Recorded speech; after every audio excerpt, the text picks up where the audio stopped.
to Congresswoman Pelosi instead of saying the 2016 election was, quote, hijacked.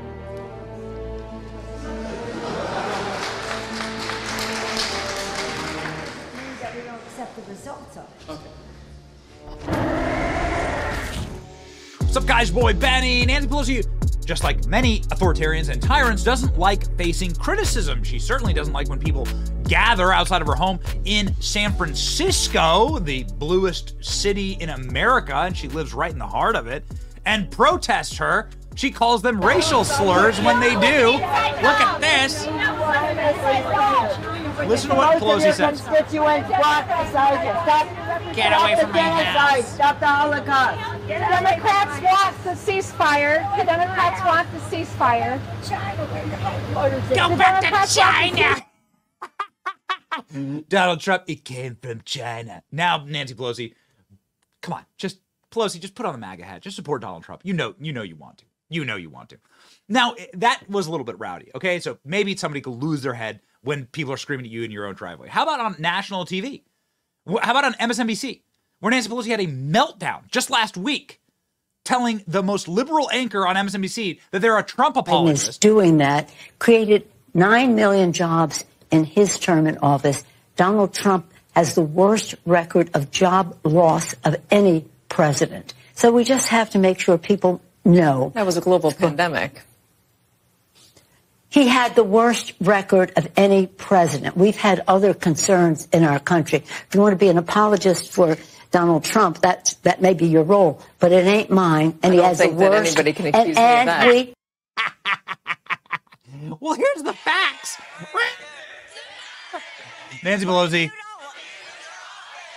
is hated. People hate her for insider trading. People hate her for her policies. People hate her, obviously, because you have to be so utterly disconnected from people to be in her position, be such a criminal in her position. Look at Nancy Pelosi, like, writhe and try to scream over the protesters. This is in downtown San Francisco, okay? Nancy Pelosi surrounded and mogged by protesters. And so it is with absolute shock that we found out that Nancy Pelosi was engaging in a debate series. Nancy Pelosi can't debate liberal anchors on MSNBC. She can't debate people in her driveway. She can't debate leftists at college campuses. But Nancy Pelosi decided that she can go to England, to the Oxford Union, which does a debate series, which is spectacular, presenting the Minute Book 2023 Inaugural Development Report. This is the Oxford Union, where they have this very, very long, storied history of public debate and mastering the art of public speaking. So they look to have good debates in this Oxford Union, and they host these events, and they're really spectacular. Pelosi showed up to debate populism, and really sounded like she hit the sauce way too hard before she hit the podium to say this. Is that using whether it's people different from me, nationalism, populism, is a very dangerous threat to democracy, not just in America, where we're seeing it play out, but in the whole world. In the context of a fight between democracy and autocracy, not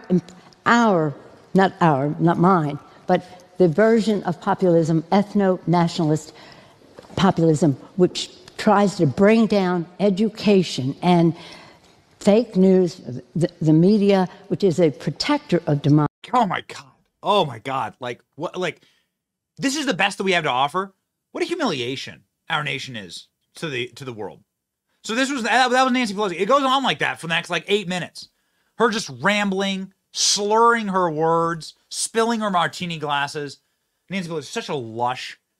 Anyway, she gets just completely bodied by the debate, her debate opponent. Fascinating here. A man named Winston Marshall. Did not know about him before, but man, he just absolutely goes up and destroys Pelosi. Garbage human Nancy Pelosi absolutely roasted to her face by hero of the Republic, Winston Marshall. Ladies and gentlemen, you're going to enjoy this. Have a watch. Before COVID, Intelligence services colluded with big tech to have Trump suspended off Twitter. Yes, the same platform which hosted the Taliban and Ayatollah deaf to Israel Khomeini, they thought the president crossed the line when he tweeted on Jan 6th, quote, "Remain peaceful, no violence, respect the law and our great men and women in blue." That's a quote. You may be thinking now that Trump is a populist. You are right. He didn't accept the 2020 elections, and he should have. So should Hillary in 2016, so should Brussels, and so should Westminster in 2016, and so too should Congresswoman Pelosi, instead of saying the 2016 election was, quote, hijacked. Quote, hijacked. Thank you.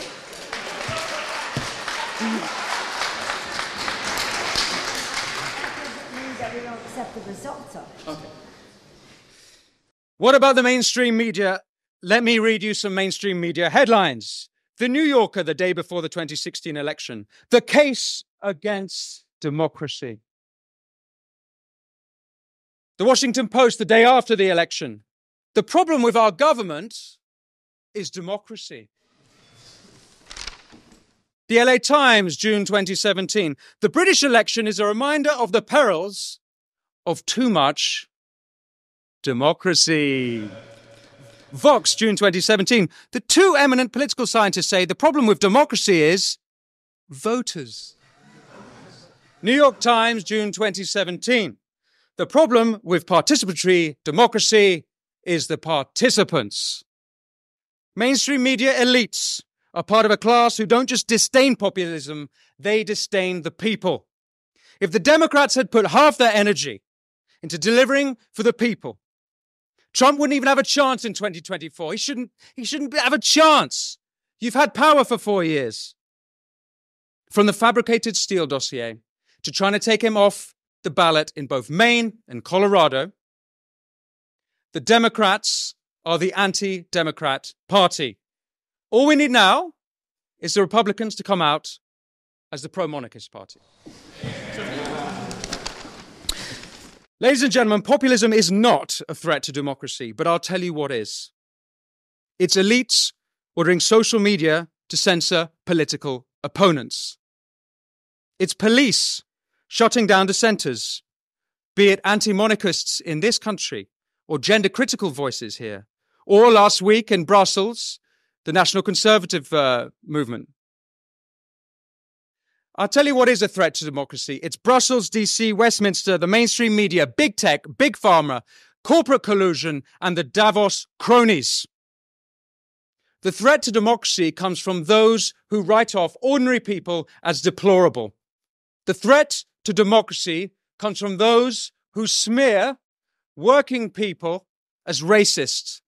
The threat to democracy comes from those who write off working people as populists. And I'll say one last thing.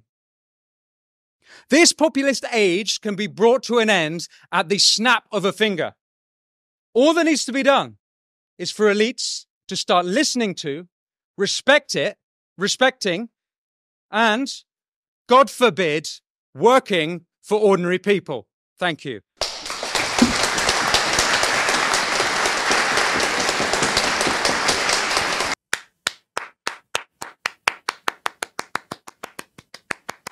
Oh, yes.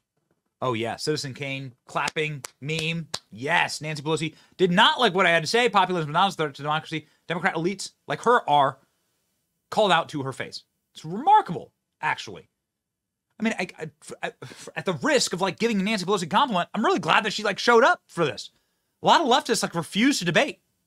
Nancy Pelosi shouts out and interrupts not once but twice, as Winston Marshall made the case, the threat. The elites versus the people at Oxford. I wish there were more debates like this in the United States. I do too. These debates, there used to be a really nice debate tradition in this country. Sharp, witty defense of populism, the Oxford Union. A flummoxed Nancy Pelosi can't help interrupting the speaker. How rarely we get this type of debate in the United States.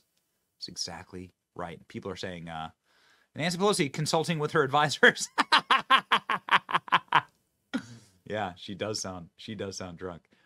What a smart sharp response. What a beautiful thing to see, actual spirited debate. Again, compliments to Pelosi. Never complimented her on this channel. Compliments to Pelosi. She showed up. It's nice to see. And it's absolutely nice to see her get completely nuked from space. And the entire room turned against her. And her just like freak out, spaz, and scream, and reach for the kettle one. Ladies and gentlemen, we are reaching for November for an election victory. I think that the energy is on our side. Stay tuned, like, share, and subscribe to this channel to stay up to date. You don't want to miss a single thing. It's your boy Benny. Stay tuned.